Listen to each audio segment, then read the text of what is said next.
Mrs. McLean, the gentleman from North Carolina, Mr. Hudson, the gentleman from Pennsylvania, Mr. Reschenthaler, the gentleman from Utah, Mr. Moore, the gentlewoman from Indiana, Mrs. Houchin, the gentleman from Oklahoma, Mr. Hearn, the gentleman from New York, Mr. Jeffries, the gentleman from California, Mr. Aguilar, the gentleman from California, Mr. Liu, the gentlewoman from Washington, Mrs. Delbene, the gentlewoman from Michigan, Mrs. Dingell. The President of the Senate, at the direction of that body, appoints the following senators as members of the Committee on the part of the Senate to escort the President of the United States into the House chamber. The Senator from South Dakota, Mr. Thune. The Senator from Wyoming, Mr. Barrasso. The Senator from Arkansas, Mr. Cotton. The Senator from West Virginia, Mrs. Capito. The Senator from Oklahoma, Mr. Lankford. The Senator from South Carolina, Mr. Scott. The Senator from New York, Mr. Schumer. The Senator from Illinois, Mr. Durbin. And the Senator from Minnesota, Ms. Klobuchar. The members of the Escort Committee will exit the chamber through the lobby doors.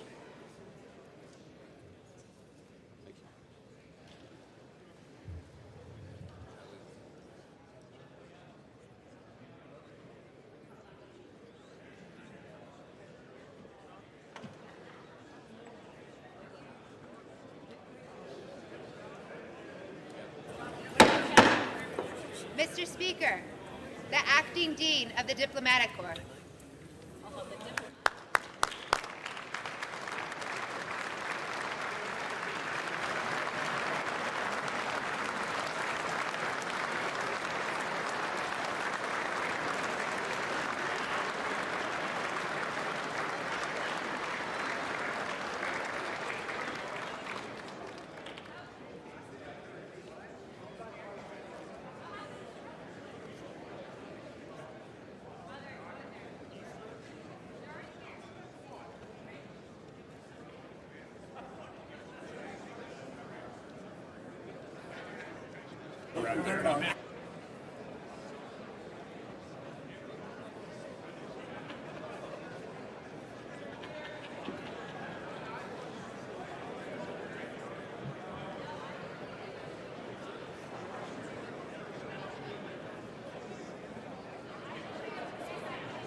Mr. Speaker, the Chief Justice and Associate Justices of the Supreme Court.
son's a freshman.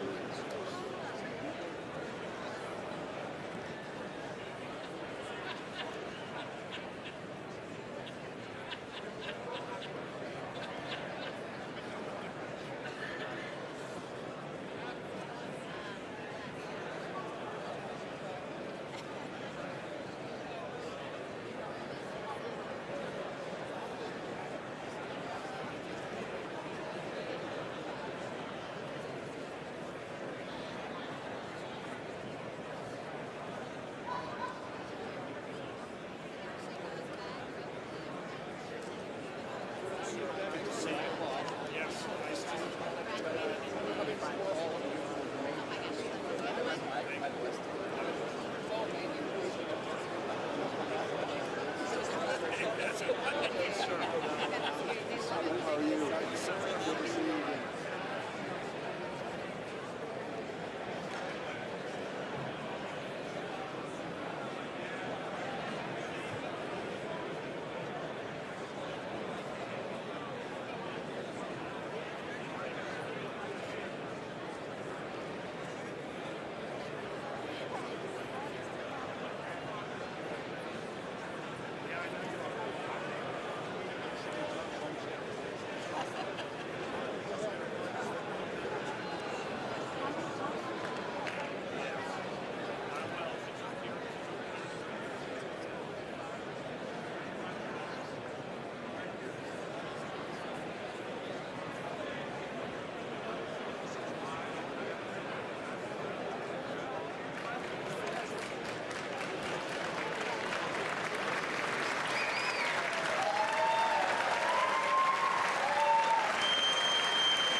Mr. Speaker, the President's Cabinet.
Mr. Speaker, the President of the United States.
Mr. President.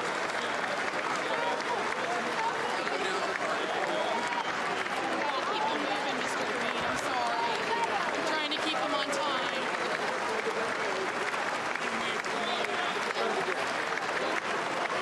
I'm gonna try a selfie.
Members of Congress, I have the high privilege and distinct honor of presenting to you the President of the United States.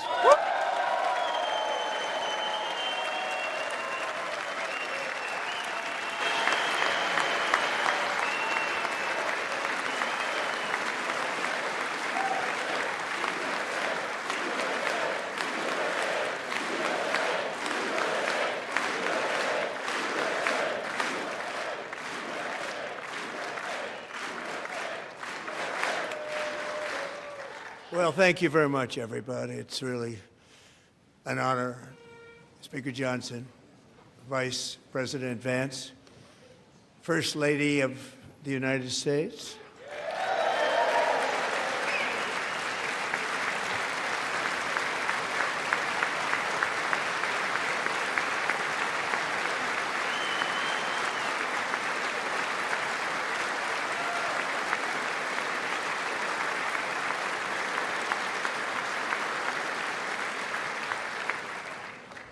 Second Lady of the United States,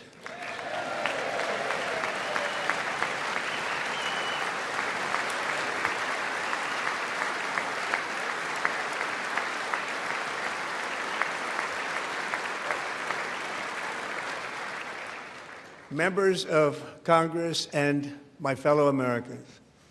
Our nation is back, bigger, better, richer, and stronger than ever before.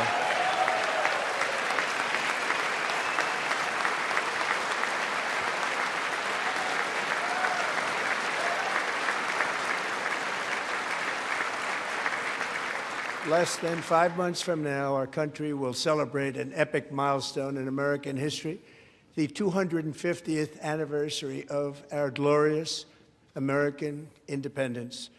This July 4th, we will mark 2.5 centuries of liberty and triumph, progress and freedom in the most incredible and exceptional nation ever to exist on the face of the earth. And you've seen nothing yet. We're going to do better and better and better. This is the golden age of America.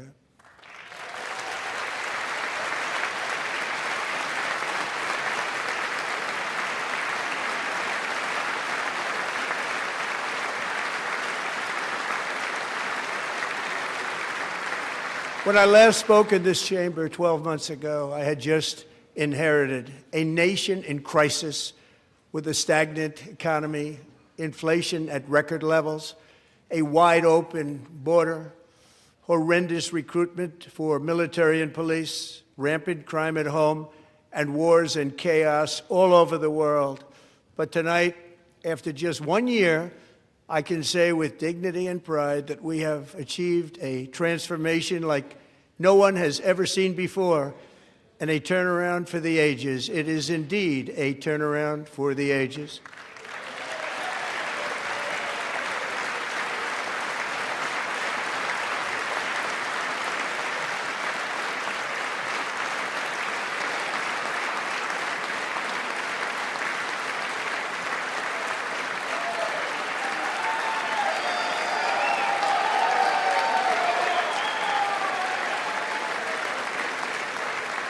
And we will never go back to where we were just a very short time ago. We're not going back. Today, our border is secure.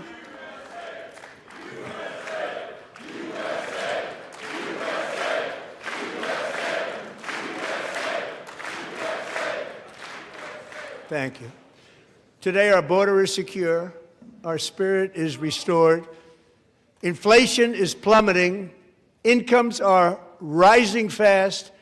The roaring economy is roaring like never before, and our enemies are scared, our military and police are stacked, and America is respected again, perhaps like never before.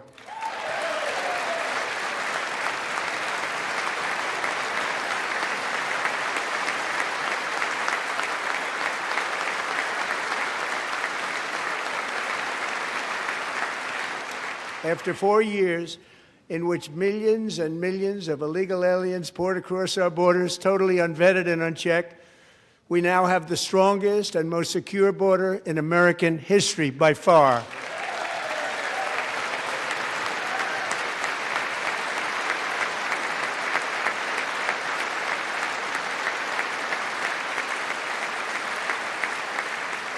In the past 9 months, 0 illegal aliens have been admitted to the United States.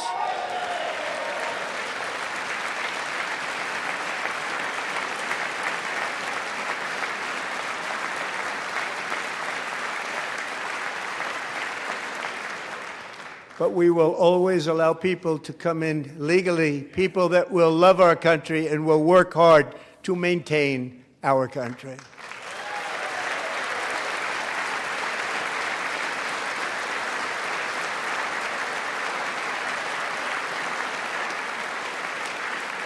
The flow of deadly fentanyl across our border is down by a record 56% in 1 year.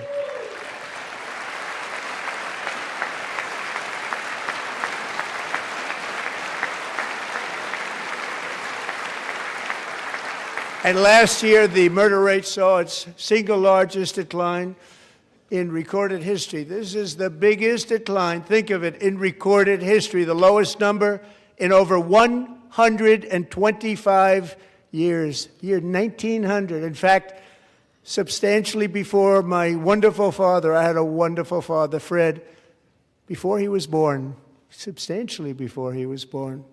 That's a long time ago. He wouldn't like me to say that, but that's a long time ago. The Biden administration and its allies in Congress gave us the worst inflation in the history of our country. But in 12 months, my administration has driven core inflation down to the lowest level in more than 5 years. And in the last 3 months of 2025, it was down to 1.7%.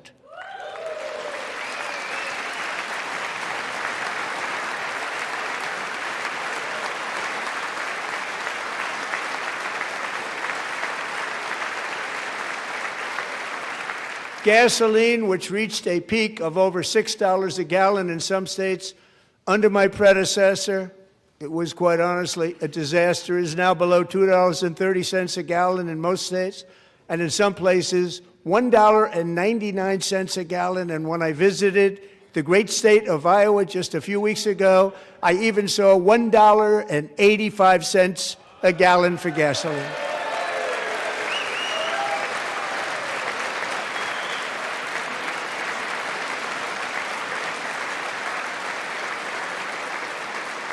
Mortgage rates are the lowest in 4 years and falling fast, and the annual cost of a typical new mortgage is down almost $5,000 just since I took office. 1 year. And low interest rates will solve the Biden-created housing problem while at the same time protecting the values of those people who already own a house that really feel rich for the first time in their lives. We want to protect those values. We want to keep those values up. We're going to do both. And we are going to keep it that way. The stock market has set 53 all-time record highs since the election. Think of that, 1 year. Boosting pensions, 401ks, and retirement accounts for the millions and millions of Americans. They're all gaining. Everybody's up, way up. In 4 long years, the last administration got less than $1 trillion in new investment in the United States. And when I say less, substantially less. In 12 months, I secured commitments for more than $18 trillion pouring in from all over the globe.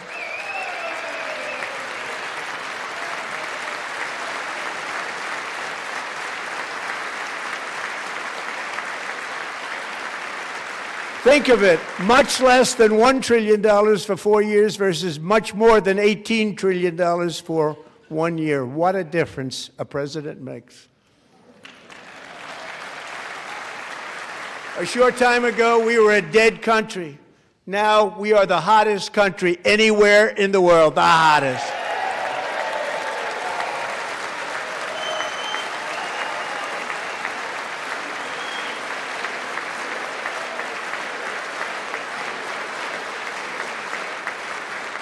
As thousands of new businesses are forming and factories, plants, and laboratories are being built, we have added 70,000 new construction jobs in just a very short period of time. It's getting bigger and bigger and stronger. Nobody can believe what they're watching. American oil production is up by more than 600,000 barrels a day, and we just received from our new friend and partner, Venezuela, more than 80 million barrels of oil.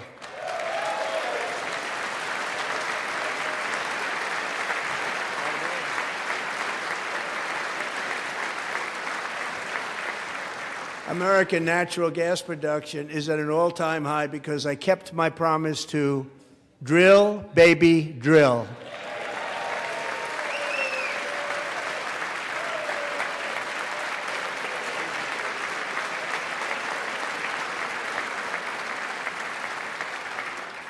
More Americans are working today than at any time in the history of our country. Think about that. Any time in the history of our country, more working today. And 100% of all jobs created under my administration have been in the private sector.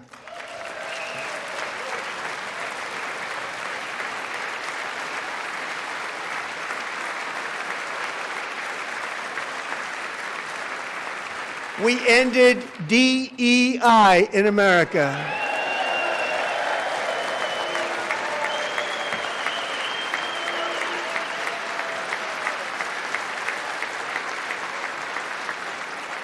We cut a record number of job-killing regulations, and in 1 year we have lifted 2.4 million Americans, a record, off of food stamps.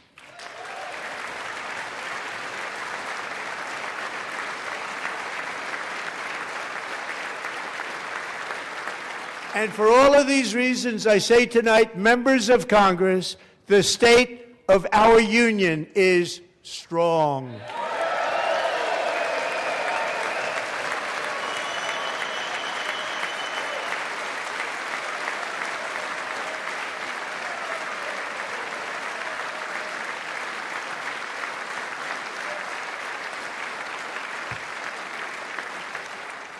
Our country is winning again. In fact, we're winning so much that we really don't know what to do about it.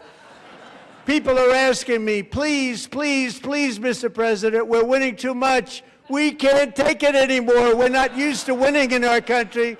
Until you came along, we're just always losing, but now we're winning too much.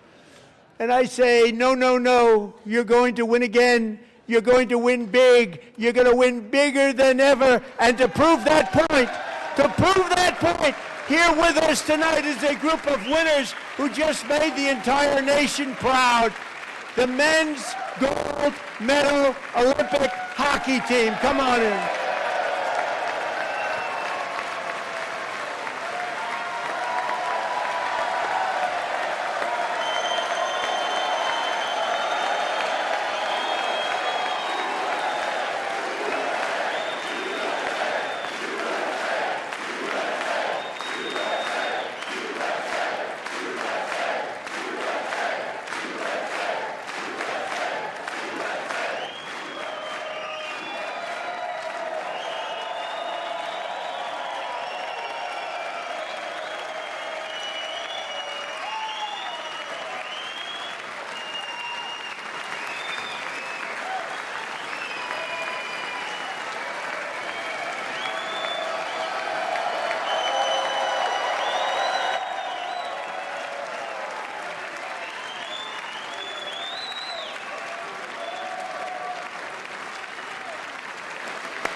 Go ahead.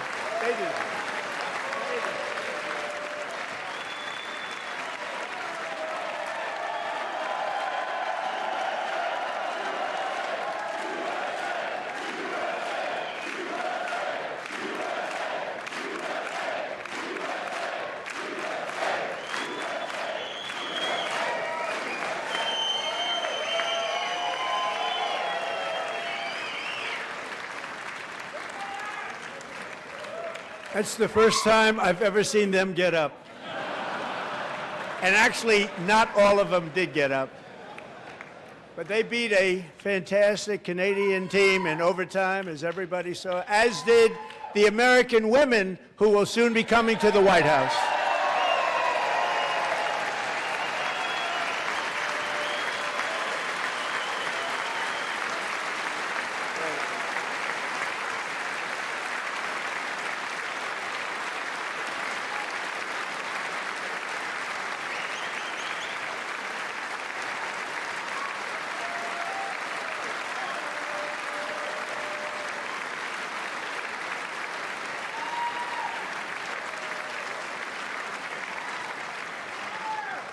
They were in the Oval Office before. And I just want to say a second very big congratulations to Team USA. But I have to say that, and I told them this, and we took a vote of the team. I said, anybody votes no, I'm not doing it. So they stood there, and they weren't about to say no, because I've never seen a goaltender play as well as goalie Connor Hellebuck.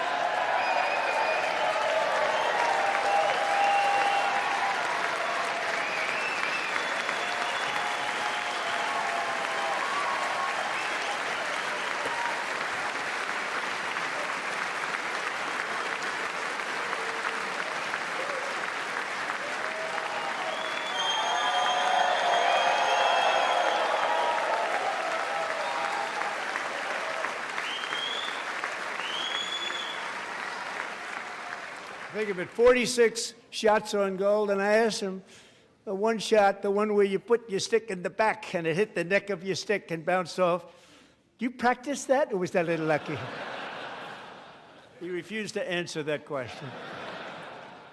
But I just want to tell you that the members of this great hockey squad will be very happy to hear, based on their vote and my vote, and in this case my vote was more important, that I will soon be presenting Connor with our highest civilian honor, which we will be given and which has been given to many athletes over the years. But when I say many, not too many, like 12, it's called the highest civilian honor in our country, the Presidential Medal of Freedom.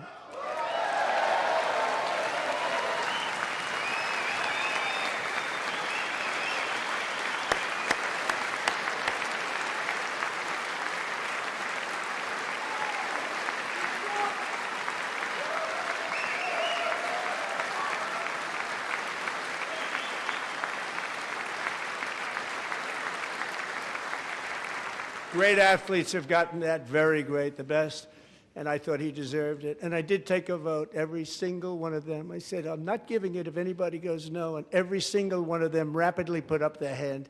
So I want to thank you. What a special job you did. What special champions you are. Thank you very much.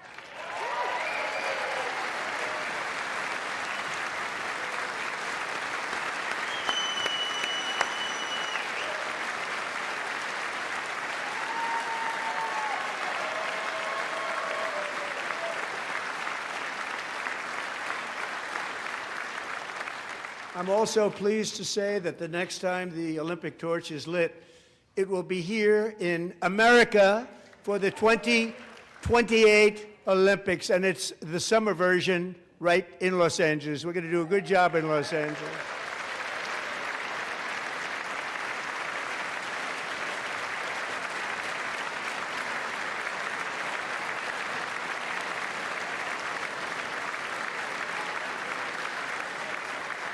And Los Angeles is going to be safe, just like Washington, D.C. is now one of the safest cities in the country.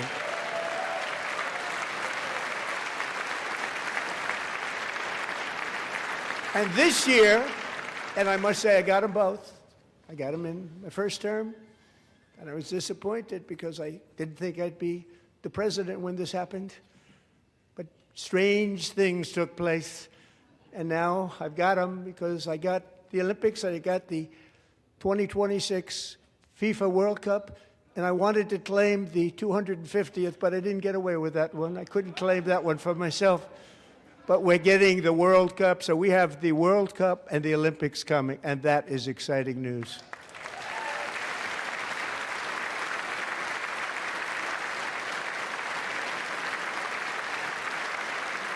So this will be a year to celebrate our country and the heroes who have kept it free. Men like Buddy Taggart. At age 17, Buddy volunteered to defend America in World War II, serving in the Pacific under the great General Douglas MacArthur. He fought bravely in the famous Battle of Manila, worked so hard. He was badly wounded and almost killed by enemy machine guns in Luzon. And 81 years ago this month, he liberated the largest internment camp in the Philippines, one of the largest anywhere in the world. Buddy earned many honors, including a Purple Heart and a Bronze Star, came home, started a family, and tonight he is in the gallery looking forward to July 4th, 2026, his 100th birthday.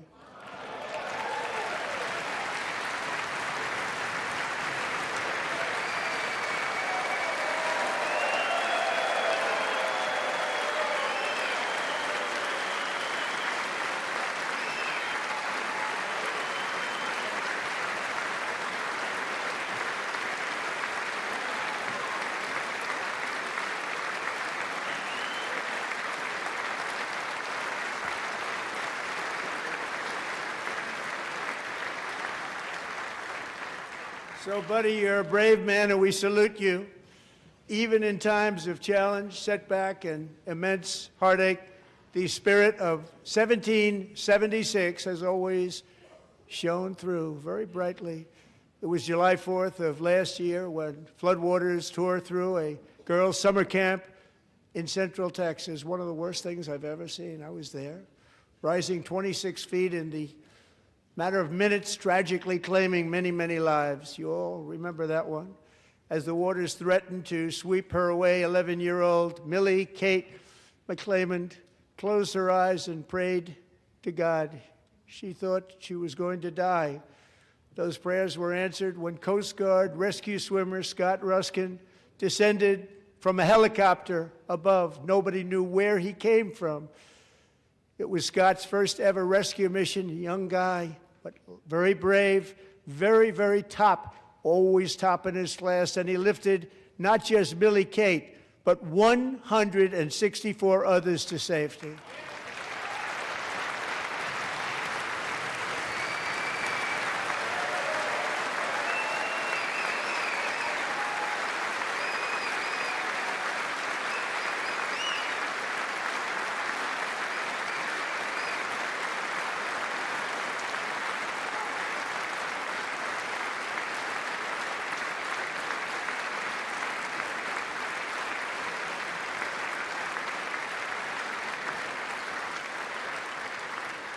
People watched Scott from a distance, and they couldn't believe what they were seeing. The winds were blowing, the rain was pouring, everything was going, and that rapid water, nobody's ever seen anything like it. They said, wow, that's something. Tonight, Scott and Millie Kate are here together, reunited for the very first time. Thank you, Scott, Millie Kate.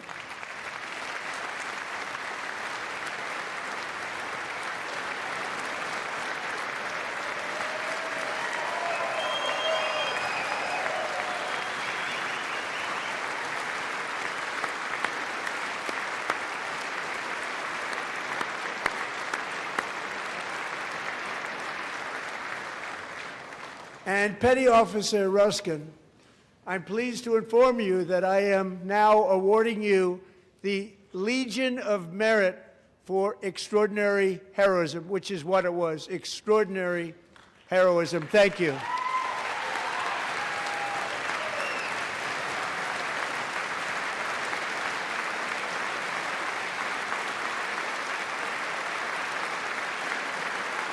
And I'd like to have the military aide to please come down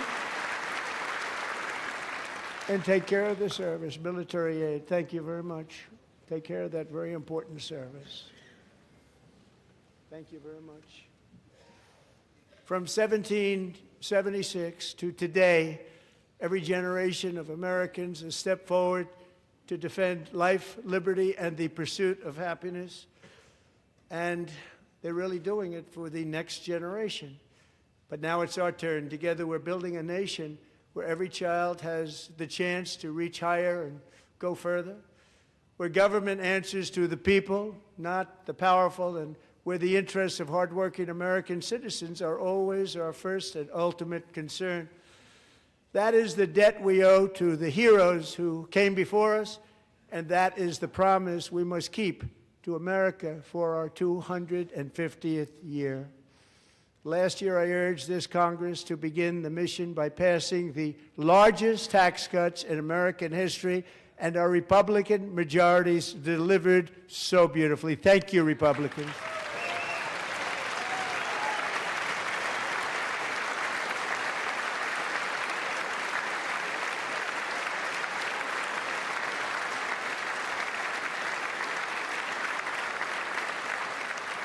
All Democrats, every single one of them, voted against these really important and very necessary massive tax cuts.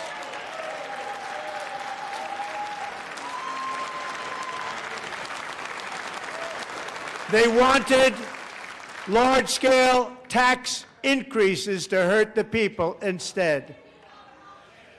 But we held strong, and with the great, big, beautiful bill, we gave you no tax on tips, no tax on overtime, and no tax on Social Security for our great seniors.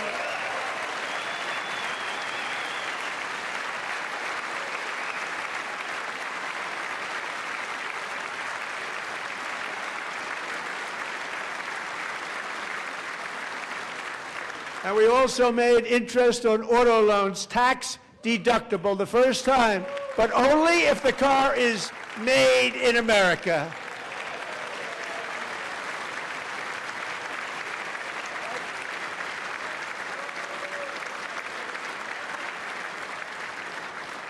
Recently in Pennsylvania, I met Megan Hemhauser, a devoted mom who's homeschools her children, beautiful, 2 children, during the day while waiting tables at night as her husband works overtime operating very heavy equipment. Megan is here this evening, and she's happy to tell you that she is so much richer because with no tax on tips, no tax on overtime, and her expanded child tax credit done again by Republicans, Megan and her husband will take home more than $5,000 extra just for the year, cutting her tax bill in more than half.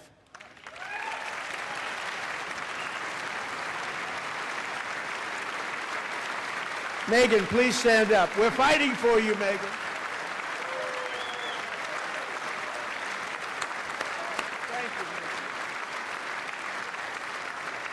Thank you, Megan.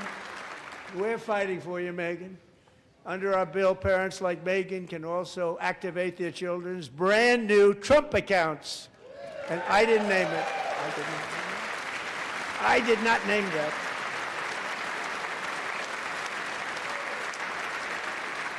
Nobody believes me, but I did not name it. It was named by a very tall man sitting right there in the third row. Nice man, a good man. Tax-free investment accounts for every American child. This is something that's so special and has taken off and gone through the roof.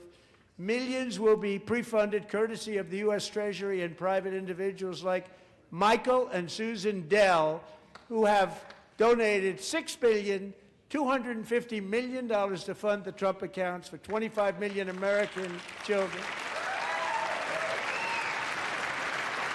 They're great people.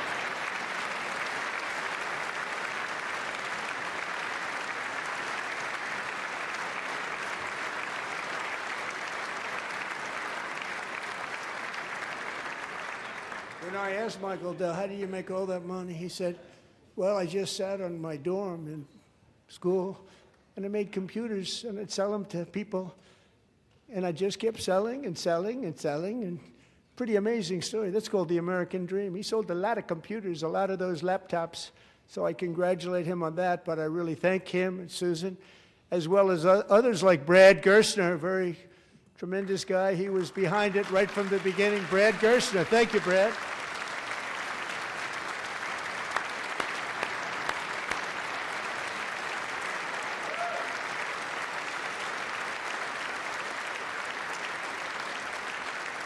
So with modest additional contributions, these young people's accounts could grow to over $100,000 or more by the time they turn 18. Think of it, how much money is that for somebody that started with nothing? Over 100,000, could be much more than that. To make this investment in our children's future, go to trumpaccounts.gov, trumpaccounts.gov. And a lot of people are doing it. It's setting every record in the book. It's popular. They knew what it was going to take. I'm so proud of them. I'm so proud of the people that got it started. And now it's just taken off. One of the primary reasons for our country's stunning economic turnaround, the biggest in history, where the Dow Jones broke 50,000 4 years ahead of schedule, and the S&P hit 7,000, where it wasn't supposed to do it for many years, were tariffs. I used these tariffs, took in hundreds of billions of dollars to make great deals for our country, both economically and on a national security basis. Everything was working well. Countries that were ripping us off for decades are now paying us hundreds of billions of dollars. They were ripping us so badly, you all know that. Everybody knows it. Even the Democrats know it. They just don't want to say it. And yet these countries are now happy, and so are we. We made deals. The deals are all done. And they're happy. They're not making money like they used to, but we're making a lot of money. There was no inflation, tremendous growth. And the big story was how Donald Trump called the economy correctly, and 22 Nobel Prize winners in economics didn't. They got it totally wrong. They got it really wrong. And then just 4 days ago, an unfortunate ruling from the United States Supreme Court. It just came down. It came down. Very unfortunate ruling. But the good news is that almost all countries and corporations want to keep the deal that they already made, right, Scott?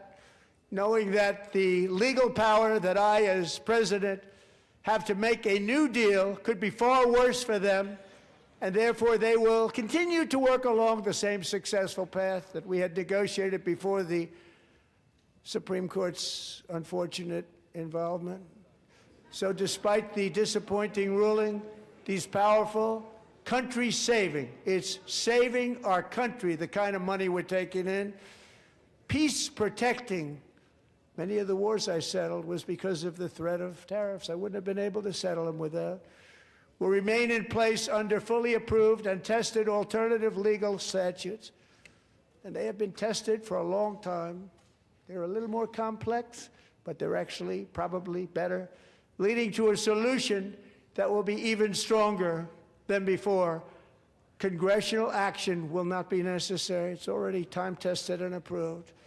And as time goes by, I believe the tariffs paid for by foreign countries will, like in the past, substantially replace the modern-day system of income tax, taking a great financial burden off the people that I love.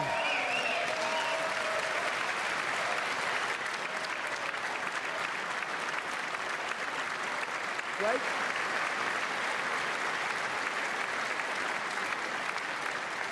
Moving forward, factories, jobs, investment, and trillions of dollars will continue pouring into the United States of America because we finally have a president who puts America first. I put America first.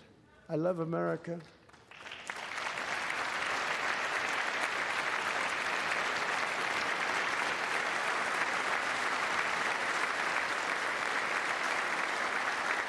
For decades before I came along, we had the exact opposite. From trade to health care, from energy to immigration, everything was stolen and rigged in order to drain the wealth out of the productive, hardworking people who make our country great, who make our country run. Under Biden and his corrupt partners in Congress and beyond, it reached a breaking point with the Green New scam, open borders for everyone. They poured in by the millions and millions from prisons, from mental institutions. They were murderers, 11,888 murders. They came into our country. You allowed that to happen. And record-setting inflation that cost the typical family $34,000 in just a speck of time. Now the same people in this chamber who voted for those disasters suddenly use the word affordability, a word, they just used it. Somebody gave it to them, knowing full well that they caused and created the increased prices that all of our citizens had to endure. You caused that problem. You caused that problem.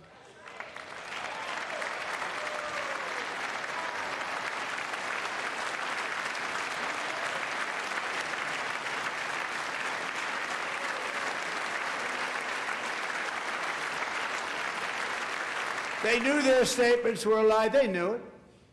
They knew their statements were a dirty, rotten lie. Their policies created the high prices Our policies are rapidly ending them. We are doing really well. Those prices are plummeting downward.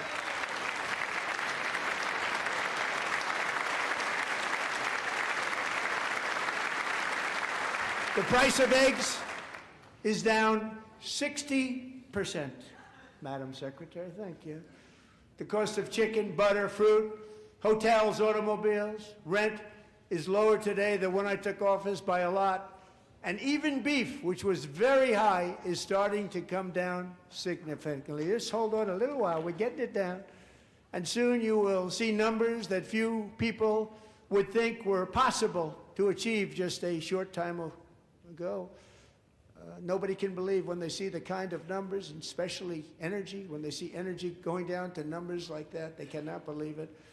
It's like another big tax cut. I'm also confronting one of the biggest ripoffs of our times, the crushing cost of health care caused by you. Since the passage of the Unaffordable Care Act, sometimes referred to as Obamacare, big insurance companies have gotten rich. It was meant for the insurance companies, not for the people. With our government giving them hundreds and hundreds of billions of dollars a year as their stock prices soared 1,000, 1,200, 1,400, and even 1,700%, like nothing else. That's why I introduced the great health care plan. I want to stop all payments to big insurance companies and instead give that money directly to the people so they can buy their own health care, which will be better health care at a much lower cost.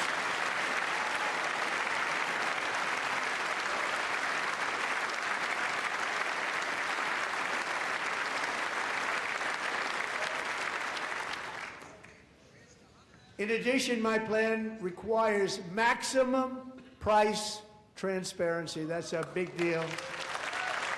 Sounds so simple, so big.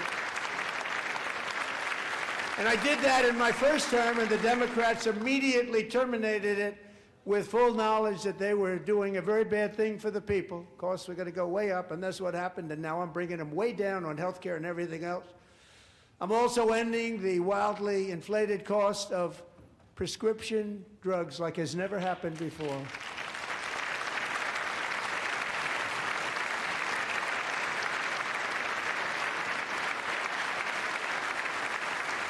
Other presidents tried to do it, but they never could. They tried.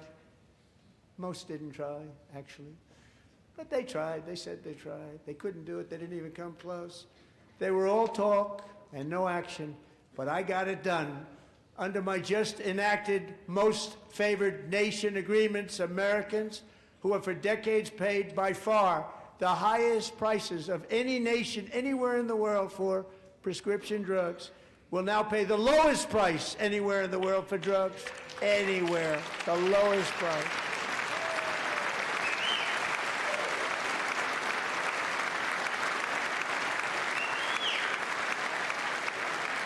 So in my first year of the second term, should be my third term, but strange things happen. I took prescription drugs, a very big part of health care, from the highest price in the entire world to the lowest. That's a big achievement. The result is price differences of 300, 400, 500, 600% and more, all available right now at a new website called TrumpRx.gov. And I didn't name that one either, by the way.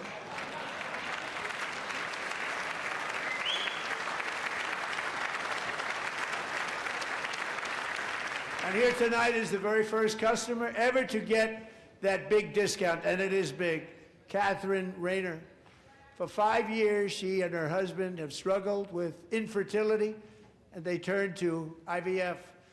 One drug has been costing Catherine $4,000 to purchase, but a few weeks ago, she logged onto the TrumpRx website and got that same drug that cost $4,000, got it for under $500. A reduction of much more, actually, than $3,500. Catherine, we are all praying for you, and you're going to be a great mom.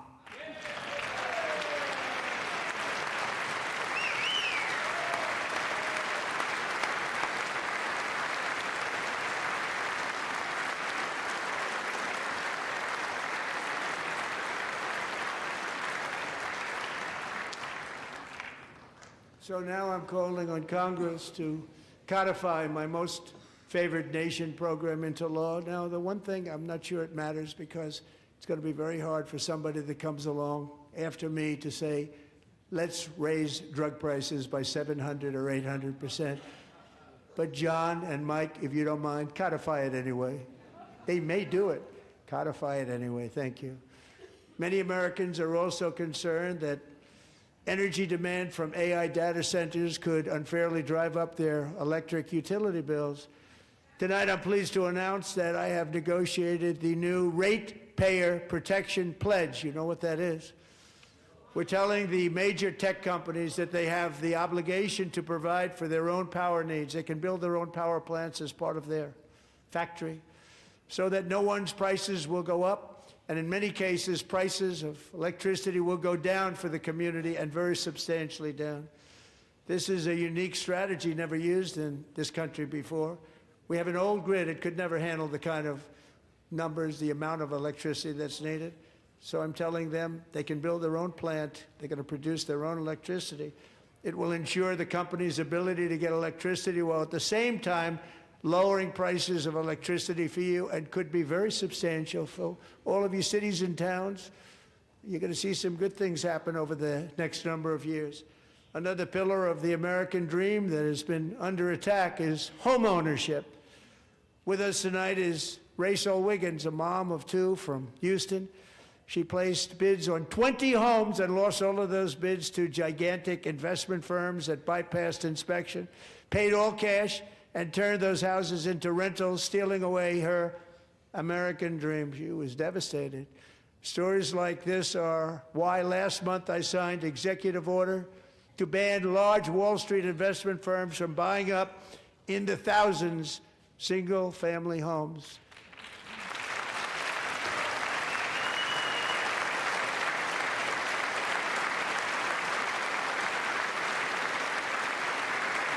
And now I'm asking Congress to make that ban permanent, because homes for people, really, that's what we want. We want homes for people, not for corporations. Corporations are doing just fine. Racel, thank you very much. Good luck with your home. You'll get one soon.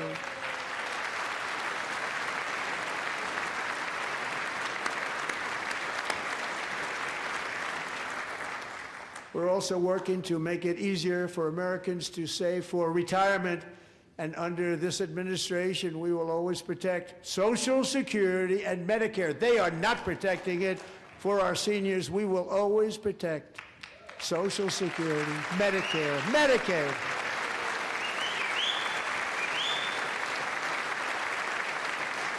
Since I took office, the typical 401k balance is up by at least $30,000. That's a lot of money. We have millions and millions of people, because the stock market has done so well, setting all those records. Your 401ks are way up. Yet half of all of working Americans still do not have access to a retirement plan with matching contributions from an employer.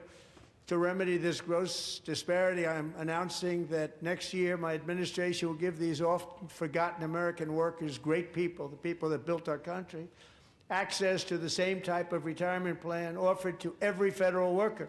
We will match your contribution with up to $1,000 each year. As we ensure that all Americans can profit from a rising stock market, let's also ensure that members of Congress cannot corruptly profit from using insider information.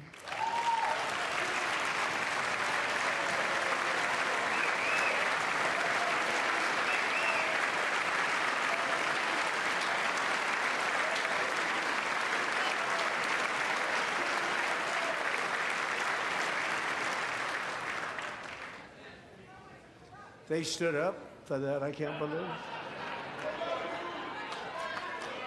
I can't believe it. Did Nancy Pelosi stand up if she's here? Doubt it. Pass the Stop Insider Trading Act without delay.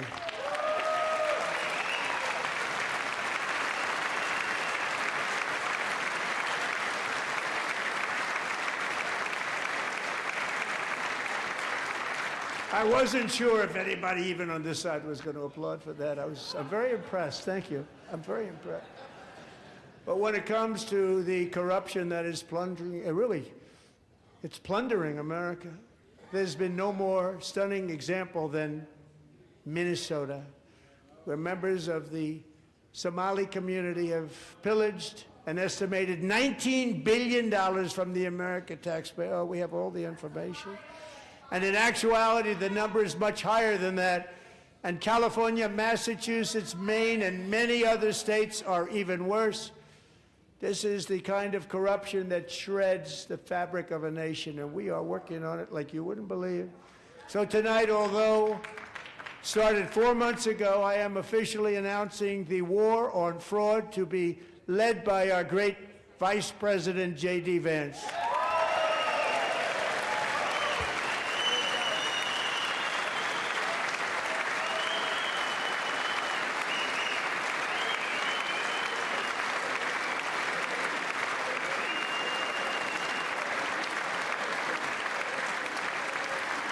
We'll get it done. And if we're able to find enough of that fraud, we will actually have a balanced budget overnight. It'll go very quickly. That's the kind of money you're talking about. We'll balance our budget. The Somali pirates who ransacked Minnesota remind us that there are large parts of the world where bribery, corruption, and lawlessness are the norm, not the exception. Importing these cultures through unrestricted immigration and open borders brings those problems right here to the USA.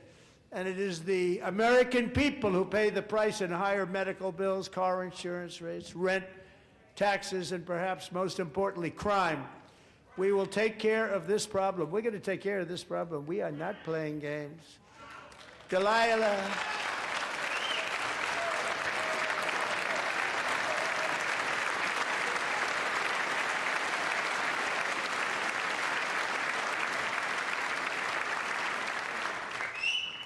Delilah Colvin was only 5 years old in June 2024 when a 18-wheel tractor trailer plowed into her stopped car traveling at 60 miles an hour or more. The driver was an illegal alien let in by Joe Biden and given a commercial driver's license by open borders politicians in California. Doctors said Delilah would never be able to walk or talk, have a good life. She wouldn't even be able to eat again. But against all odds, she is now in the first grade learning to walk. And she's here this evening with her dad, Marcus, a fantastic man. Delilah, please, you are a great inspiration. Please stand up.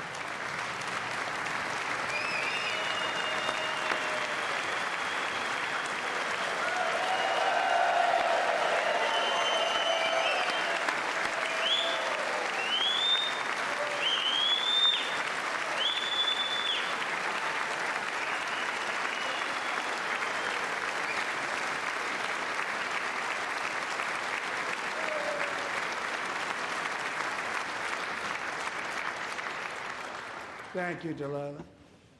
Many, if not most, illegal aliens do not speak English and cannot read even the most basic road signs as to direction, speed, danger, or location. That's why tonight I'm calling on Congress to pass what we will call the Delilah Law, barring any state from granting commercial driver's licenses to illegal aliens.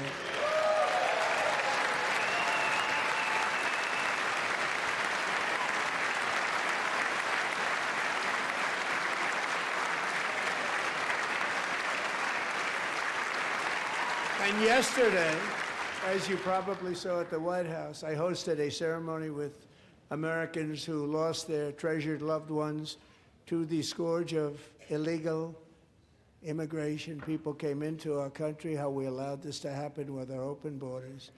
These are the angel moms and families that for decades our government betrayed and our media totally ignored. It was terrible. Hard to believe, actually. In 2023, a 16-year-old high school cheerleader named Elizabeth Medina was supposed to perform in her town's Christmas parade, but she never arrived. Her mother, Jacqueline, went home to look for her, and she found her lying dead in a bathtub bleeding profusely after being stabbed 25 times.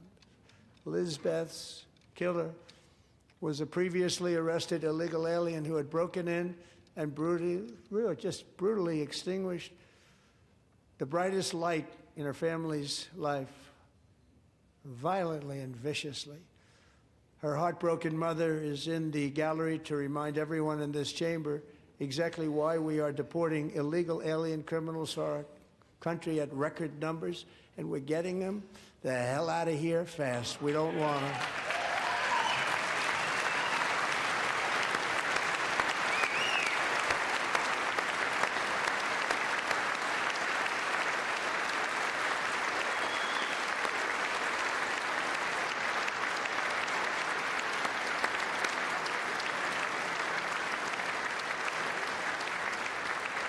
Thank you very much, Jacqueline. Thank you. We can never forget that many in this room not only allowed the border invasion to happen before I got involved, but indeed they would do it all over again if they ever had the chance. If they ever got elected, they would open up those borders to some of the worst criminals anywhere in the world. The only thing standing between Americans and a wide open border right now is President Donald J. Trump and our great Republican patriots in Congress. Thank you. Thank you.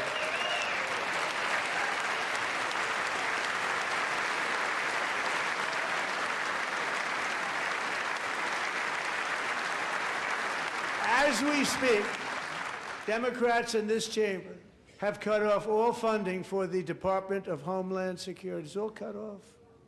It's all cut off. They have instituted another Democrat shutdown, the first one costing us 2 points on GDP. 2 points we lost on GDP, which probably made them quite happy, actually. Now they have closed the agency responsible for protecting Americans from terrorists and murderers. Tonight I'm demanding the full and immediate restoration of all funding for the border security, homeland security of the United States, and also for helping people clean up their snow. We have no money because of the Democrats, and it would be nice. We'd love to give you a hand at cleaning it up, but you gave no money. Nobody's getting paid. It's a shame. So you have to think about it. We have, in case you didn't know, a pretty large snowstorm out there. One of the great things about the State of the Union is how it gives Americans the chance to see clearly what their representatives really believe. So tonight I'm inviting every legislator to join with my administration in reaffirming a fundamental principle. If you agree with this statement, then stand up and show your support. The first duty of the American government is to protect American citizens, not illegal aliens.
Isn't that a shame? You should be ashamed of yourself not standing up. You should be ashamed of yourself. That is why I'm also asking you to end deadly sanctuary cities that protect the criminals and enact serious penalties for public officials who block the removal of criminal aliens. In many cases, drug lords, murderers all over our country, they're blocking the removal of these people out of our country, and you should be ashamed of yourself.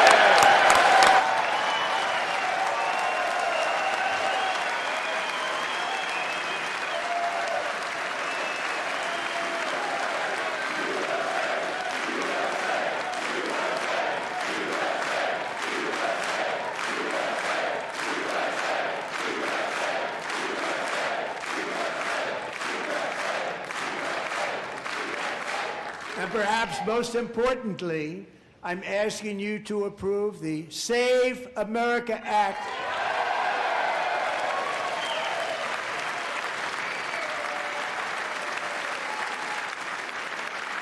To stop illegal aliens and others who are unpermitted persons from voting in our sacred American elections. The cheating is rampant in our elections. It's rampant. It's very simple. All voters must show voter ID.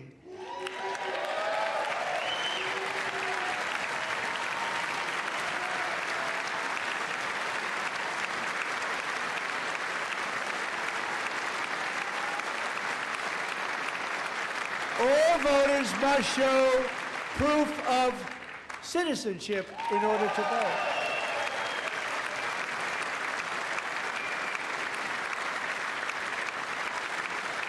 And no more crooked mail-in ballots except for illness, disability, military, or travel. None. And this should be an easy one. And by the way, it's polling at 89%, including Democrats. 89%.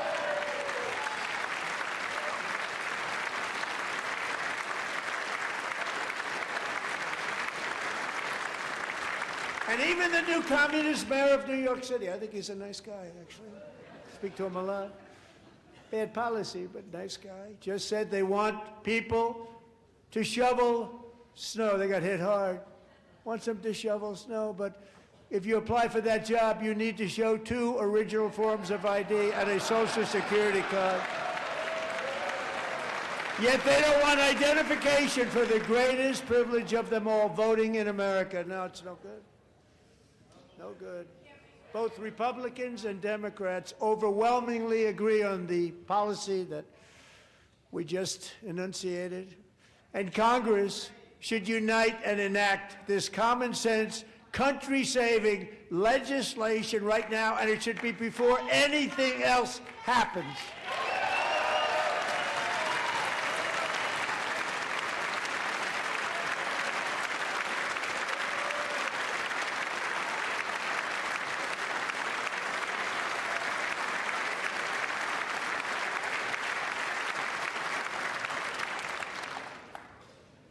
And the reason they don't want to do it, why would anybody not want voter ID? One reason, because they want to cheat. There's only one reason. They make up all excuses. They say it's racist. They come up with things. You almost say, what imagination they have. They want to cheat. They have cheated. And their policy is so bad that the only way they can get elected is to cheat. And we're going to stop it. We have to stop it, John.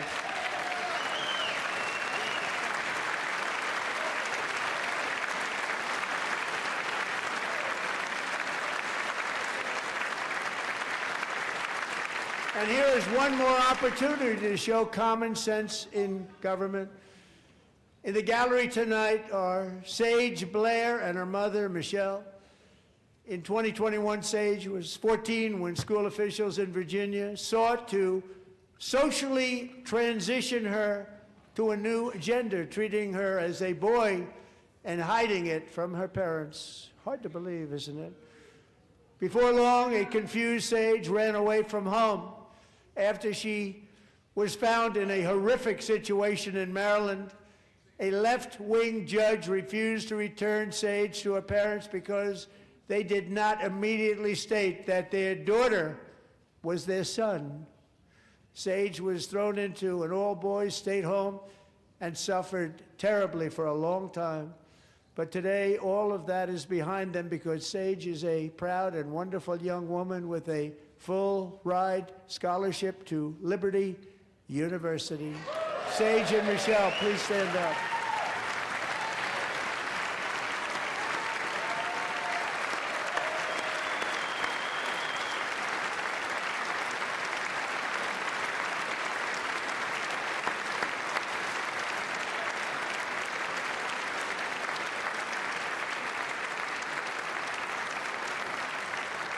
And thank you for your great bravery. And who can believe that we're even speaking about things like this? 15 years ago, if somebody was up here and said that, they'd say, what's wrong with him? But now we have to say it because it's going on all over numerous states without even telling the parents. But surely we can all agree no state can be allowed to rip children from their parents' arms and transition them to a new gender against the parents' will. Who would believe that we're even talking about this? We must ban it, and we must ban it immediately.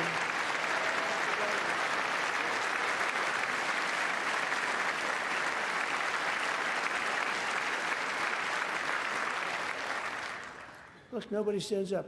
These people are crazy, I'm telling you. They're crazy.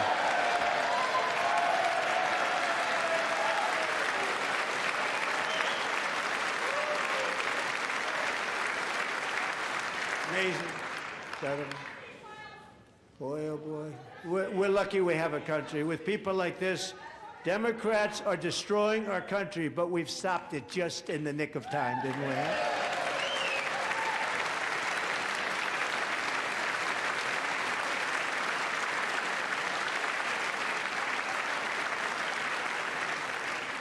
No one cares more about protecting America's youth than our wonderful First Lady, now a movie star. She's a movie star. Can you believe it? Who would have believed that? Over the past year, she has had an incredible impact championing AI legislation, advancing a landmark executive order on foster care, and helping secure $30 million to launch the Melania Trump Foster Youth to Independence Initiative. It's a tremendous, really a tremendous thing that happened and had a lot of bipartisan support. She gets much better bipartisan support than I do. I get none. She gets a lot. Someday you're going to have to tell me how you did that. And students and educators in every state have joined the First Lady's efforts in the presidential AI challenge, keeping America's next generation positioned to succeed and strongly succeed in the future. Tonight, we welcome two young people whose lives reflect the First Lady's impact, Sierra Burns and Everest Nevermont. Thank you both, and Melania, thank you. I know how hard you worked on it. Thank you very much.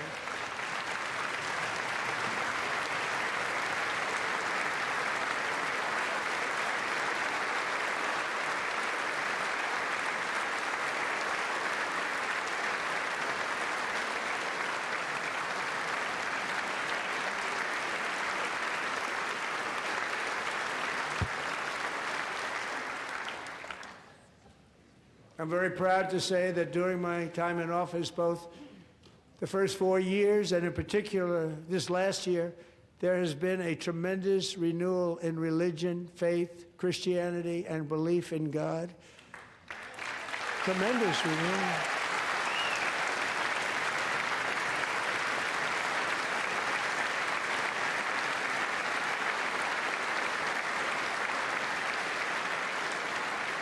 This is especially true among young people, and a big part of that had to do with my great friend, Charlie Kirk, a great guy, great man.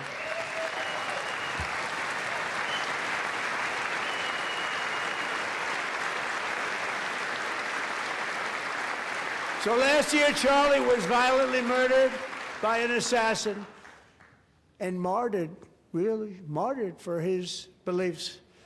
His wonderful wife, Erica, is with us tonight. Erica, please stand.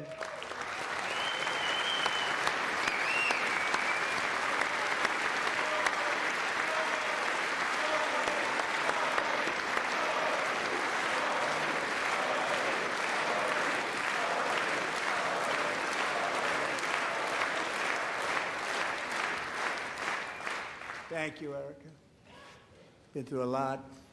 In Charlie's memory, we must all come together to reaffirm that America is one nation under God, and we must totally reject political violence of any kind.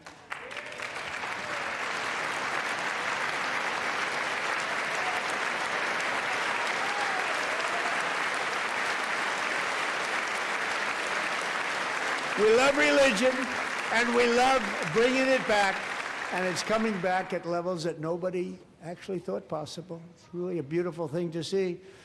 Above all, unleashing America's promise requires keeping our communities safe. We have made incredible strides, yet dangerous repeat offenders continue to be released by pro-crime Democrat politicians again and again. We are honored to be joined tonight by a woman who's been through hell, Anya Zaretska. In 2022, she and her beautiful daughter, so beautiful, what a beautiful young woman, Irina, fled war-torn Ukraine to live with relatives near Charlotte, North Carolina. And by the way, what's going on with Charlotte? Last summer, 23-year-old Irina was riding home on the train when a deranged monster who had been arrested over a dozen times and was released through no cash bail, stood up and viciously slashed a knife through her neck and body. No one will ever forget. There were people on that train. No one will ever forget the expression of terror on Irina's face as she looked up at her attacker in the last seconds of her life. She died instantly. She had escaped a brutal war only to be slain by a hardened criminal, set free to kill in America, came in through open borders. Mrs. Zaretska, tonight I promise you we will ensure justice for your magnificent daughter, Irina.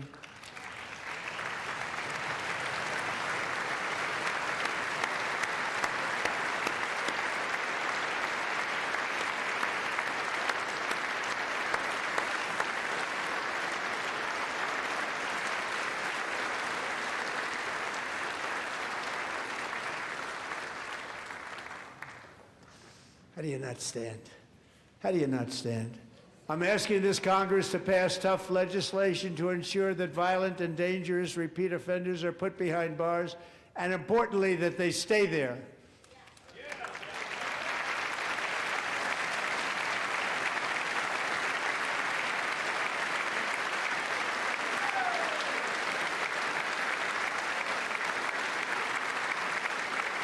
Starting last summer, I deployed our National Guard and federal law enforcement to restore law and order to our most dangerous cities, including Memphis, Tennessee, big success, New Orleans, Louisiana, big success, and our nation's capital itself, Washington, D.C., where we have almost no crime anymore in Washington, D.C. How did that happen?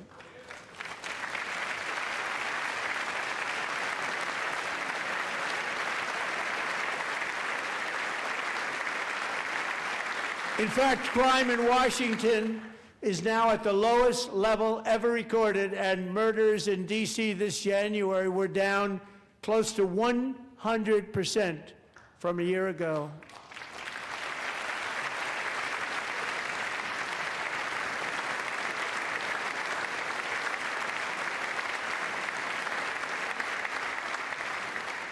They don't like to hear that. One of the sick people, one of the brave service members who helped achieve this stunning turnaround was 20-year-old West Virginia Army National Guard Specialist Sarah Beckstrom.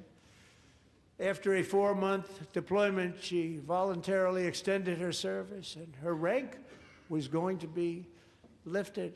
She was doing so well. They were so proud of her. But the very next day, she was on patrol near the White House when she was ambushed and shot in the head by a terrorist monster from Afghanistan. Shouldn't have been in our country. And all because she wore the uniform of our nation, she was shot. He traveled here because he didn't like people wearing our uniform. He was sick and deranged, shouldn't have been in our country. Sarah Beckstrom died in order to defend our capital, and we are honored to be joined by her wonderful parents, Gary and Evalie. Your daughter was a true American patriot, and she will be greatly missed. She was a great person. I saw reports on her. They've never seen anything like her.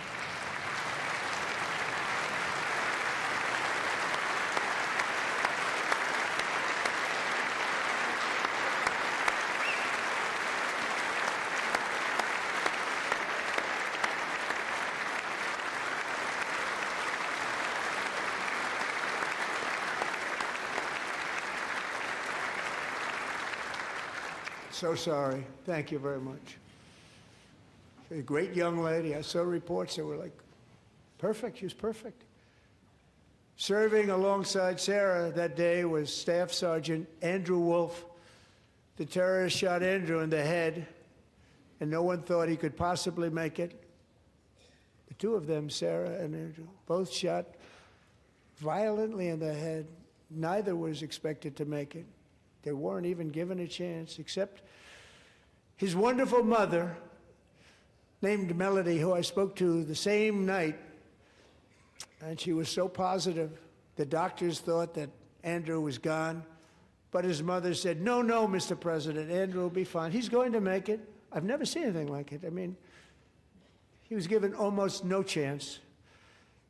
She said, I have no doubt, sir, he's going to be okay. This was a conversation that I had with her that night, with her son laying helplessly in bed, blood all over. Everybody is praying, she said, sir, he will be okay. The doctors didn't understand what she was saying, and after looking at the results of the damage done, neither did I. She was so strong and conclusive that even Andrew's great father felt she didn't really understand the gravity of the situation. But she turned out to be right. Right, Melody? She turned out to be right.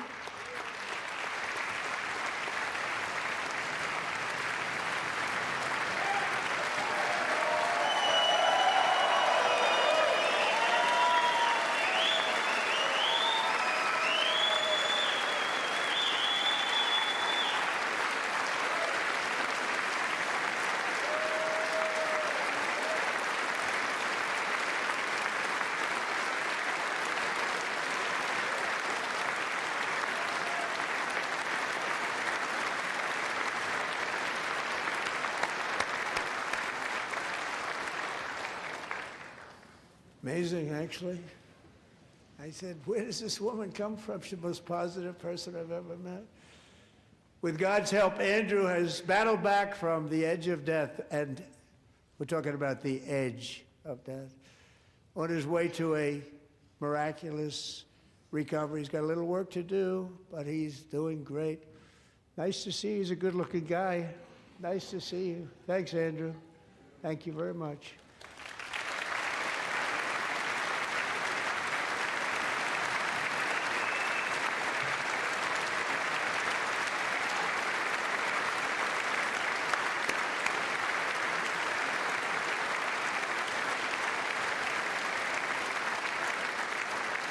So, Andrew, while you're up, now I'm going to ask a highly respected General James Seward to present Staff Sergeant Andrew Wolf and the great family of Sarah Beckstrom with the award created by our late, great President George Washington himself. It's called the Purple Heart.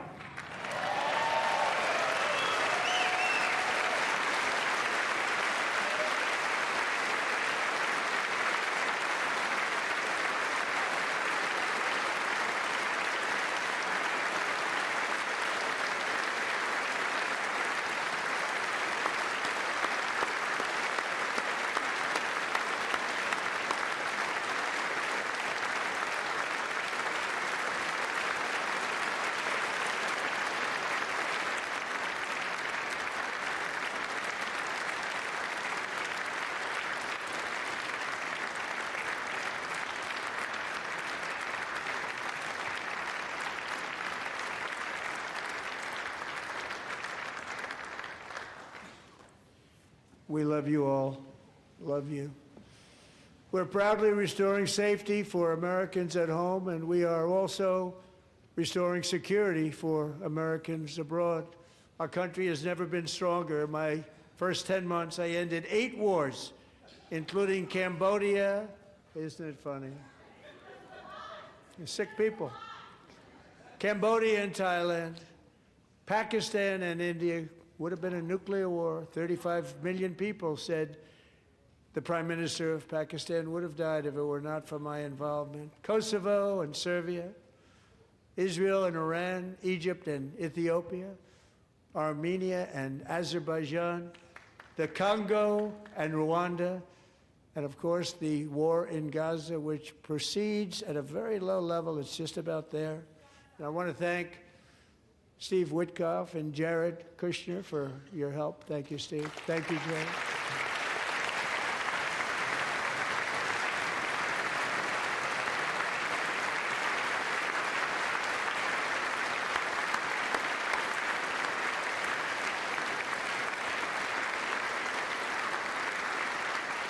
And I also want to thank the man they report to, Secretary of State Marco Rubio. Thank you, Marco.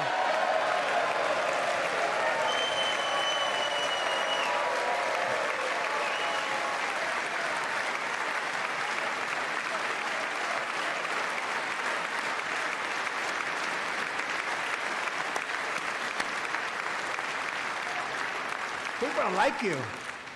You know, Marco got 100% of the votes when he was in confirmation. I think our next one was about 54%. And some of the Democrats are now saying, I can't believe we approved that guy. And he said it's an honor that they feel that way, right, Marco? You have done a great job, great Secretary of State. I think he'll go down as the best ever.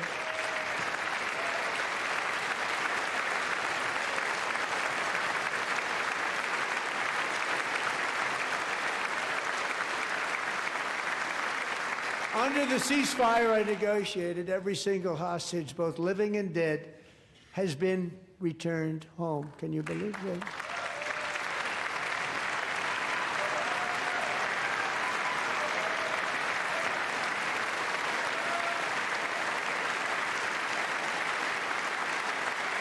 Nobody thought it was possible.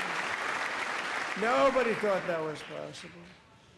Both living and dead. And those parents who had a dead son, their boy, they'd always tell me their boy, they wanted him as much as though he were living. It was an amazing period of time. And they came back, and when we got all of the living hostages back, and many, many before them, but I always said those last 20 are going to be very tough, but we got many, many more, hundreds. But I said those last 20 are going to be tough. We got them back. But we only got back 14 or 15 of the dead of the 28. And believe it or not, Hamas worked along with Israel, and they dug and they dug and they dug. It's a tough thing to do, going through bodies all over, passing up 100 bodies sometimes for each one that they found. Tough job. And they finally got it back to 27. And then Steve and Jared, they got it back to 28. They found all 28. Nobody thought that was possible, but we did it. And I remember the family of the 28th. They were so grieved, but they were so happy as it's possible to be. They had their boy back. The mother said, "Sir, we have our boy back." What a period of time that was, but we got them all back. So thank you both very much. Great job.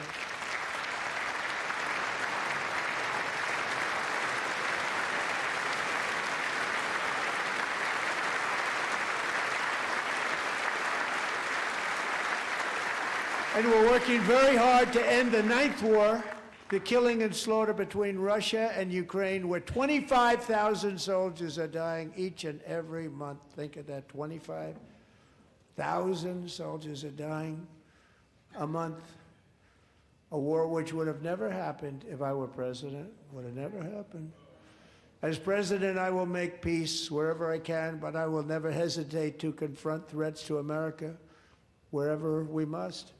That's why in a breakthrough operation last June, the United States military obliterated Iran's nuclear weapons program with an attack on Iranian soil known as Operation Midnight Hammer.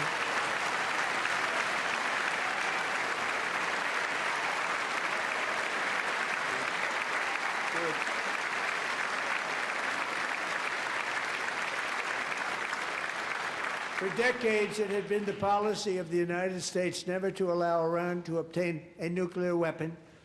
Many decades. Since they seized control of that proud nation 47 years ago, the regime and its murderous proxies have spread nothing but terrorism and death and hate.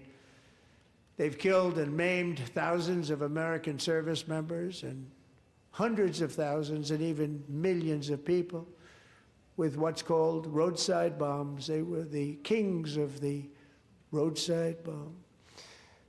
And we took out Soleimani. I did that during my first term. Had a huge impact. He was the father of the roadside bomb.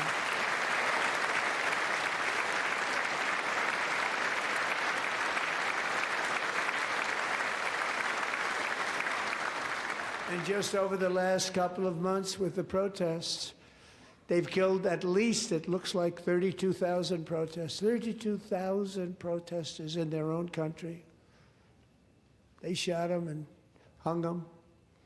We stopped them from hanging a lot of them with the threat of serious violence. But this is some terrible people. They've already developed missiles that can threaten Europe and our bases overseas, and they're working to build missiles that will soon reach the United States of America. After Midnight Hammer, they were warned to make no future attempts to rebuild their weapons program, and in particular, nuclear weapons. Yet they continue, starting it all over. We wiped it out, and they want to start all over again, and are at this moment again pursuing their sinister ambitions. We are in negotiations with them. They want to make a deal, but we haven't heard those secret words. We will never have a nuclear weapon. My preference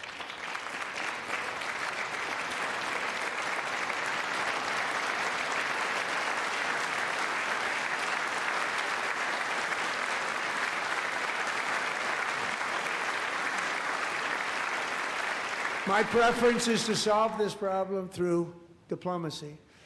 But one thing is certain, I will never allow the world's #1 sponsor of terror, which they are by far, to have a nuclear weapon. Can't let that happen.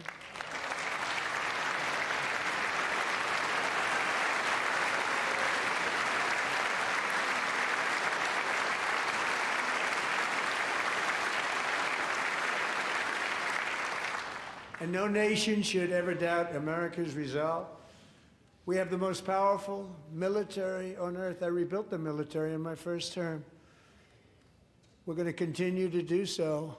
Also, we just approved a $1 trillion budget. We have no choice. We have to be strong, because hopefully we will seldom have to use this great power that we built together. It's really called peace through strength, and it's been very, very effective.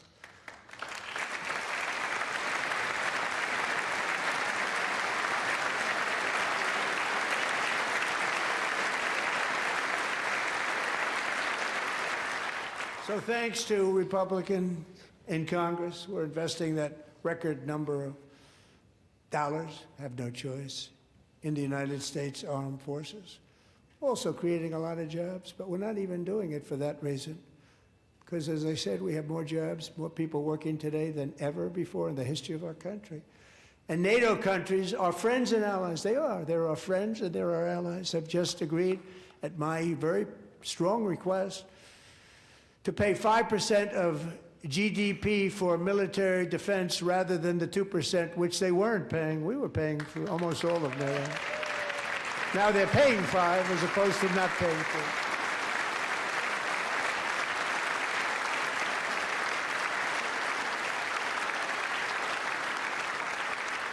And getting that 5% was something which everyone said would never be done, could not happen. We got it really easily with one meeting. And big difference between 2% that's not paid. We were paying the freight of many of them. Very few were paid up. Now 5%, then they're paid. And everything we send over to Ukraine is sent through NATO, and they pay us in full. They pay us totally in full. Every branch of our armed forces is setting records for recruitment. This is so exciting. And every service member recently.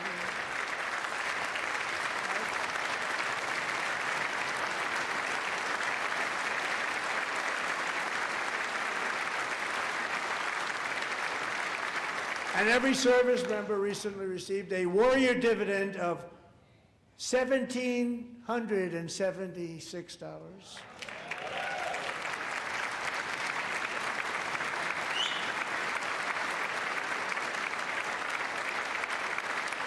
You know, they put it on my desk. We got the money from tariffs and other things, a lot of money we have. We have much more money than people understand. Have to rebuild that program a little bit, but it won't take long. But we got the money, and it was $1,775, and they wanted my approval. And I said, what's the number? $1,775. I said, wait a minute. For one more dollar, we can have $1,776. It's going to... I said, we're going to figure that. I never asked anybody if we could afford it. One more dollar, I said $1,776. And I said, that's good. And I'll tell you what, our military, that was 4 months ago, our military, I never see a person in the military that doesn't thank me for it, so we're honored to do it. They deserve it. And we call it $1,776. It was great. And we love our military. We love our law enforcement. We love our firemen. You know, the firemen don't get mentioned enough. We love our firemen. We're also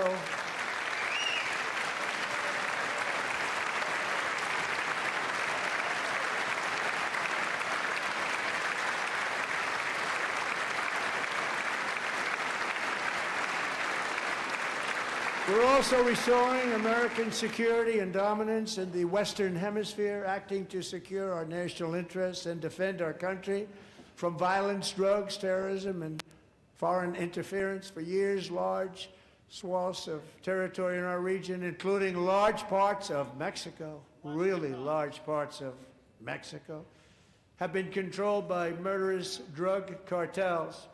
That's why I designated these cartels as foreign terrorist organizations, and I declared illicit fentanyl as a weapon of mass destruction.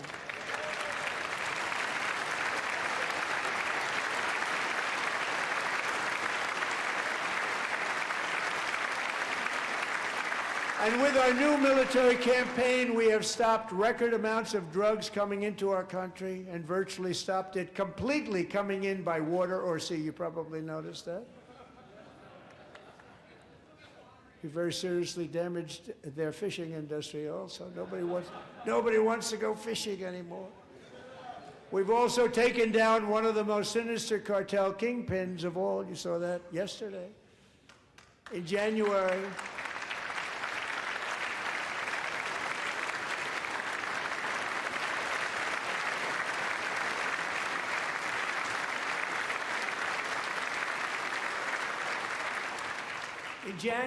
elite American warriors carried out one of the most complex, spectacular feats of military competence and power in world history. No one's seen anything like it. Foreign leaders, I won't tell you who, called me and they said, very impressive, very good. They couldn't believe, they all watched, they saw what happened. This is a different fighting force that we had years ago when we fought to tie. You know, it's a great fighting force. I'm so proud of it. Look at Space Force. Space Force is my baby, because we did that. My baby is becoming so important.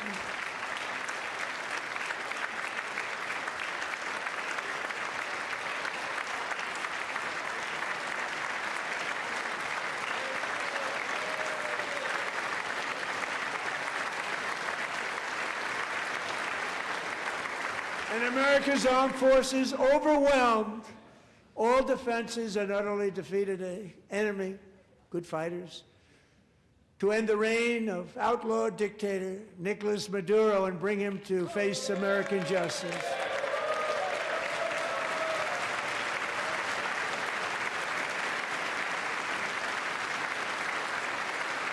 And this was an absolutely colossal victory for the security of the United States, and it also opens up a bright new beginning for the people of Venezuela.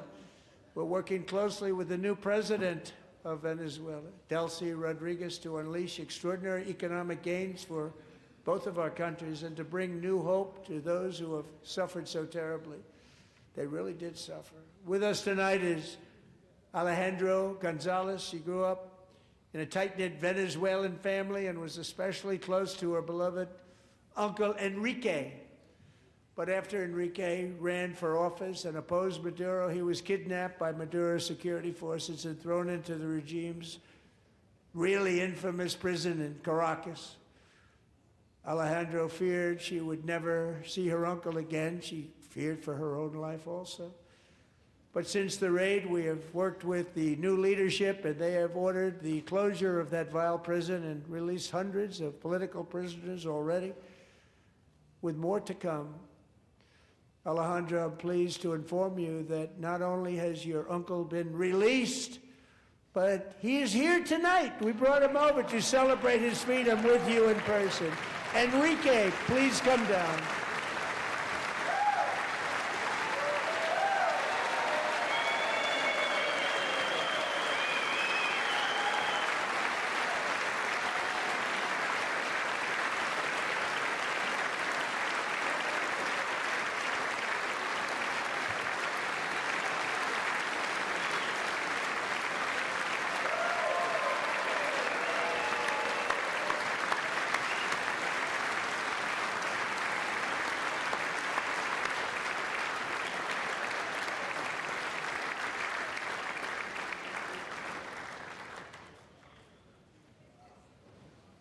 Thank you, Enrique. Have a good time. Nice to have you back, Enrique. There were many heroes on that January raid to capture Maduro, really great heroes. It was very dangerous. They knew we were coming. They were all set. But the deeds of one warrior that night will live forever in the eternal chronicles of military valor. Chief Warrant Officer 5, Eric Slover, planned the mission and was the flight lead in the cockpit of the first helicopter, a big, beautiful, powerful helicopter. It was a massive Chinook carrying, as you can imagine, many, many American warfighters. Wearing the dog tags his wife Amy had blessed with holy water before he left. She knew it was going to be a rough one. Eric steered the Chinook under the cover of night and descended swiftly upon Maduro's heavily protected military fortress. This was a major military installation, protected by thousands of soldiers and guarded by Russian and Chinese military technology.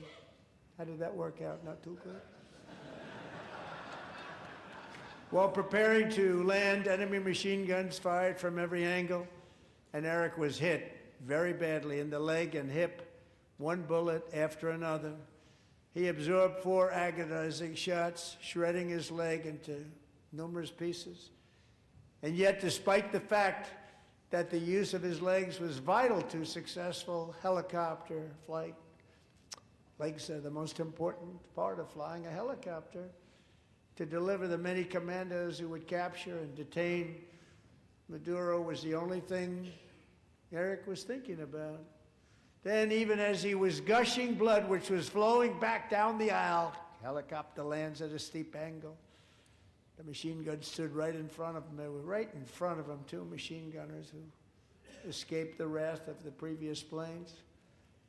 Eric maneuvered his helicopter with all of those lives and souls to face the enemy and let his gunners eliminate the threat.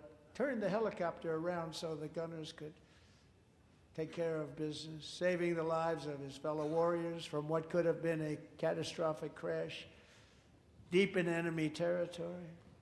Only after safely landing the helicopter with all the warriors aboard in the exact right spot, which was vital to the mission, we probably would have had to maybe cancel the mission if that didn't happen. Eric told his co-pilot, also wounded but not as gravely, to take over. I'm about ready to pass out. The success of the entire mission and the lives of his fellow warriors hinge on Eric's ability to take the searing pain. It was unbelievable what's happened to his legs of the bullets and keep on flying and landing, and people knew what was happening. Everybody in the back of the helicopter knew because they saw the blood pouring down the aisle. Chief Warrant Officer Slover is still recovering from his serious wounds, but I'm thrilled to say that he is here tonight with his wife, Amy, Eric, and Amy. Come on in.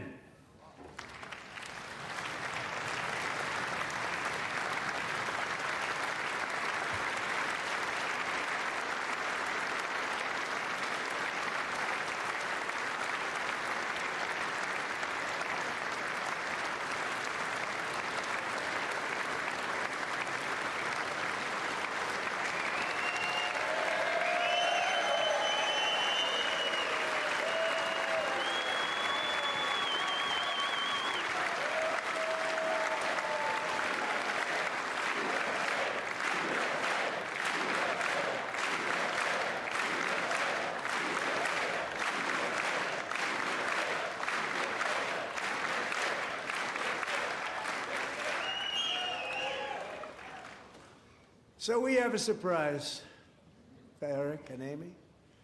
In recognition of Eric's actions above and beyond the call of duty, I would now like to ask General Jonathan Braga to present Chief Warrant Officer Slover with our nation's highest military award, the Congressional Medal of Honor.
Well, thank you very much, Eric and Amy. Great to get to know you. I met with them and with a lot of their fellow warriors at Fort Bragg recently. You notice the name Fort Bragg, we have it back, we brought it back. We won the First World War with it, the Second World War with it, and then they decided to change the name. So we changed it back. Everybody wanted to change back too. And 10 of Eric's fellow warriors from that incredible night of victory will also be receiving medals at a private ceremony that will soon be held at the White House. And Eric will be there. Thank you.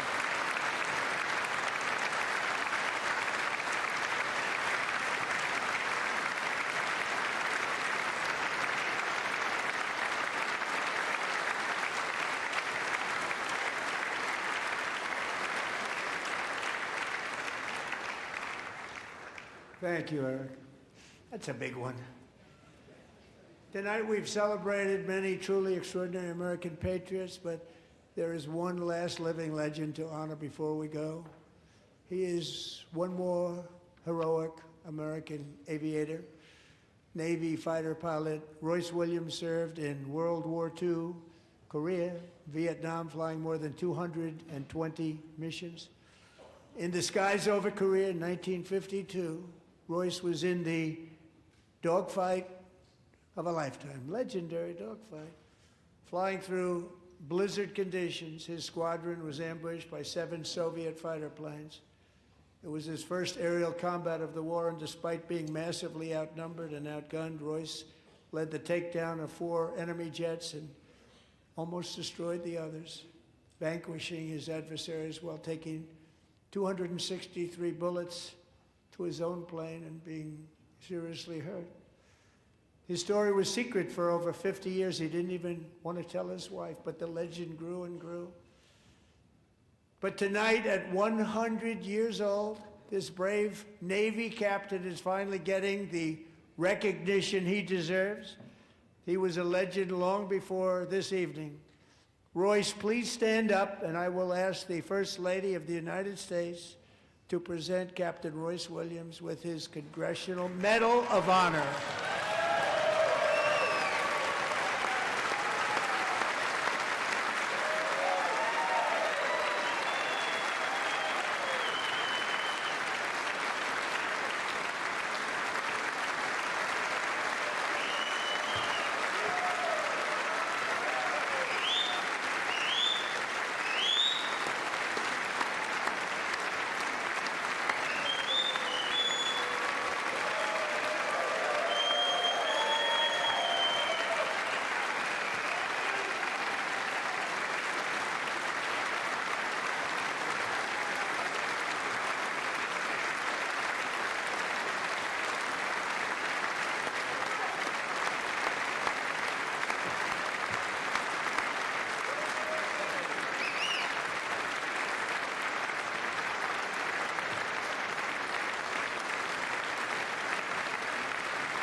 Thank you, Royce, and thank you, Eric. I've always wanted the Congressional Medal of Honor, but I was informed I'm not allowed to give it to myself, and I wouldn't know why I'd be taking it, but if they ever open up that law, I will be there with you someday. But you know, that's our highest honor, Congressional Medal of Honor, and that's a big thing, and it's an honor to be in the same room with you. Thank you both very much, Eric. Thank you.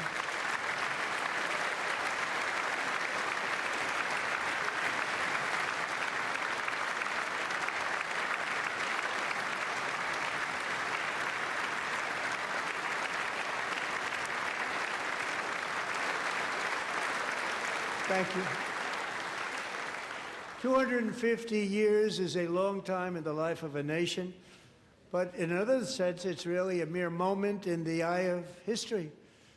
Two of the gentlemen we met in the gallery this evening took their first breaths 1 century ago, 100 years before that, on July 4th, 1826, the author of the Declaration of Independence, brilliant, Thomas Jefferson, drew his last breath.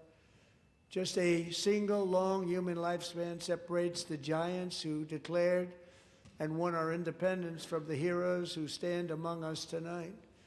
Everything our nation has done, everything we have achieved, has been the work of those few great lifetimes.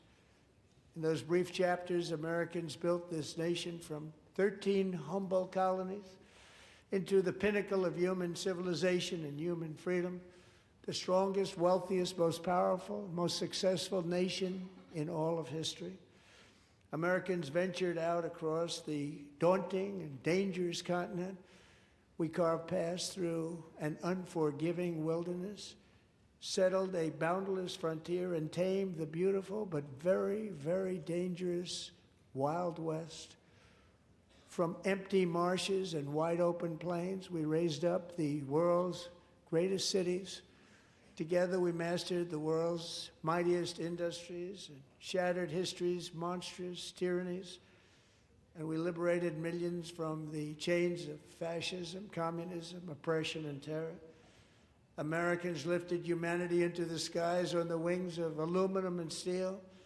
And then we launched mankind into the stars on rockets powered by sheer American will and unyielding American pride. We wired the globe with our ingenuity. We captivated the planet with American culture. And now we are pioneering the next great American breakthroughs that will change the entire world. All of this and so much more is the enduring legacy, unmatched glory of the hardworking patriots who built and defended this country and who still carry the hopes and freedoms on all of humanity's backs. For years they were forgotten, betrayed, and cast aside. But that great betrayal is over, and they will never be forgotten again. Because when the world needs courage, daring, vision, and inspiration, it is still turning to America. And when God needs a nation to work his miracles, he knows exactly who to ask. There is no challenge Americans cannot overcome, no frontier too vast for us to conquer, no dream too bold for us to chase, no horizon too distant for us to claim. For our destiny is written by the hand of providence, and these first 250 years were just the beginning. From the rugged border towns of Texas to the heartland villages of Michigan, from the sun-kissed shores of Florida to the endless fields of the Dakotas, and from the historic streets of Philadelphia to right here in our nation's capital, Washington, D.C., the golden age of America is upon us. The revolution that began in 1776 has not ended. It still continues because the flame of liberty and independence still burns in the heart of every American patriot. And our future will be bigger, better, brighter, bolder, and more glorious than ever before. Thank you, God bless you, and God bless America.